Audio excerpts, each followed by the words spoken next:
How's it going? I'm Matt Thorpe. I'm the host of the Southern Wesleyan University Coaches Show. Today we have the head women's soccer coach, Corey Morrell. How you doing, Corey? Good. How are you? I'm doing all right. Thanks for having me. Corey, we're nearing the end of the spring. You know, you had a competitive fall. You had a lot of athletes that got recognized for different things they brought to your team. You had one third-team all-conference player for Conference Carolinas, Lily Troiano. Mm-hmm. What did she bring to your team, and how did she make that impact to get recognized by Conference Carolinas? She came in with a lot of experience already. She was a junior college transfer, so she already had some college experience, which was key for her. She's a very poised individual, very confident, likes to possess and keep the ball for us. So she came in with a lot of confidence and experience, ready to go with it, and just brought that knowledge of the game to us. So she was a big part of our team this year. Good recognition for her. Cool. You had 5 players get recognized for NCCA All-Region players. How did they work together to earn that recognition? You know. Yeah, a really good group. They all deserved it. All over the field. So we had forwards, we had midfielders, we had defenders. A lot of them played in central positions on the field, so those are key areas of the field as well. They've spent a lot of time playing together, a lot of time practicing. They worked well together on the field, off the field. They've been able to, and not just the ones that were recognized, it's a whole team effort. You know, they wouldn't have been able to get the successes they've had without the other people helping them out there. So full team effort, and it was really all over the field. So defense, midfield, forward, kind of had the whole gamut there. So not only did you have players getting recognized for their skills on the field, but you had 16 players get recognized by Conference Carolinas for their work in the classroom. How do you as a team build that culture that you want a successful student athlete? Yeah, they do a really good job in the classroom. They tutor each other, they help each other out. They're just very driven. They're very driven, and they understand how good academics and how that can help propel them in the rest of their life. So we talk about it a lot. We talk about the benefits of being accountable now, being a great student, and how that will help them when they graduate and leave here. But they keep each other accountable, and they know when each other's in class, they know when they're not, they help each other with tests, they study together. They do a really good job of this student is strong in this subject, they help a student that might not be strong in that subject while that student's turning around helping them. So really good community of teamwork off the field. So it's a big deal to be a successful student athlete because the majority of soccer players or any athlete doesn't go pro. Correct. But you guys did have a player that graduated in December, signed a pro contract for a team in Columbia. Yes. Grace Taylor had the opportunity to advance her career. Yep. What did she do for your team, and how excited are you about the opportunity she's got? Yeah, super excited for Grace. She was one of my first signees when I got the job here. So 4 years with her, one of the fastest people you'll ever see. Super quick. So she plays forward, and she puts so much pressure on the defenses from her speed and athleticism. So now she gets to take that down to Bogota and try it professionally. So super excited about her and can't wait to watch her and follow her career as she goes. So really good opportunity for her. So throughout the fall, you guys got all that recognition. Now we're in the spring. It's not your competitive season, but you still have practices, you have conditioning and workouts, and you have spring games. What does that look like for you guys? What's the focus on in practice and heading into some of these spring games? Spring is all about development. Call it an improvement season. So January and February, we're not quite on the field yet, but they'll go into the gym and play a lot of futsal indoors.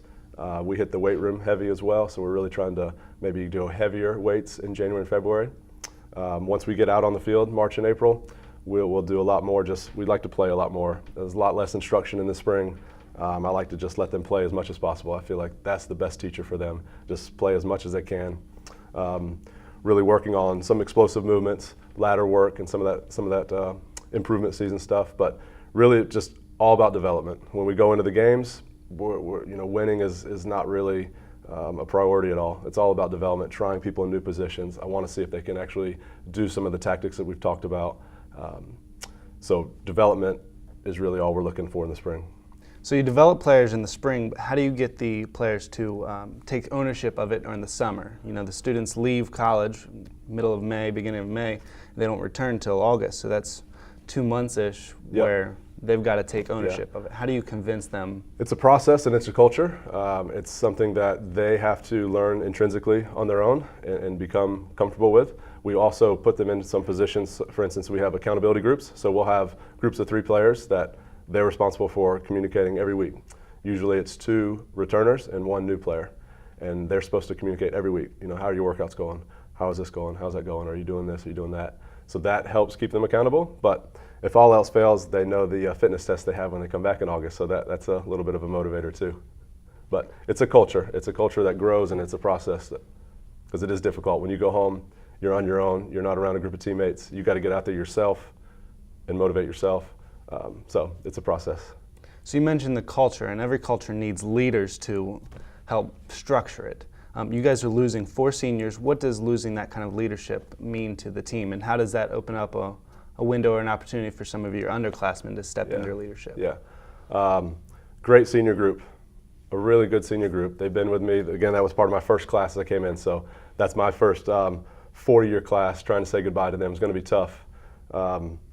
They've been great leaders, and they've all been different kinds of leaders. You know, one is tremendous work ethic. Every day she brings it, 100%, 100 miles an hour, and she brings it. Others are more vocal leaders. So we've had some that are great leaders in the locker room, some are great on the field. So it's been a great group because they've not all been the same kind of leader. We have leadership meetings as a team, so we talk about all the different kinds of leadership. Sometimes people think leaders are only one type, and we talk about all the different kinds of leaderships. So yes, we're going to have a hard time replacing them and saying goodbye to them, but we've been working and training the whole team to understand what leadership is and how to do it. So we feel that we got a whole new class ready to come up and take on that role. So looking forward towards next year, what does the recruiting class look like? You had the signing day earlier this spring, and you're still working on recruiting some. So what is that looking like right now?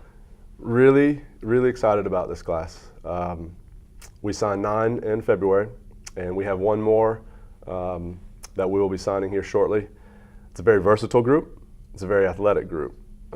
2 big things that we were really excited about. So we have players that can play virtually anywhere on the field, and very athletic players too. So that will be a big help for us. But getting some depth will be good. It's a good class, without naming, going individually with each one, but I think the biggest things, just not to repeat myself, but versatility and athleticism. So those will be 2 big things to really help us. So what are some goals for next year? Typically, we try to stay away from goals that would involve number of wins or some kind of postseason title or postseason requirement. So really our goals are we want to be our best. We want to be our best every game. We don't want to play to our opponent's level. We want to play to our level. And that's in practice and in games.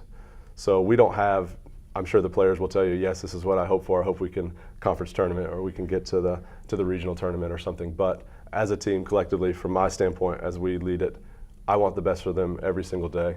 So it's more of daily goals, and we feel like that will take care of itself. So we want our best each and every day, and nothing less than that. Well, thank you, Corey. We wish you the best of luck next year. Thanks for coming out today. Appreciate it. Thanks for having me. Thanks for watching the Coaches Show. Be sure to watch us next time here at Southern Wesleyan University.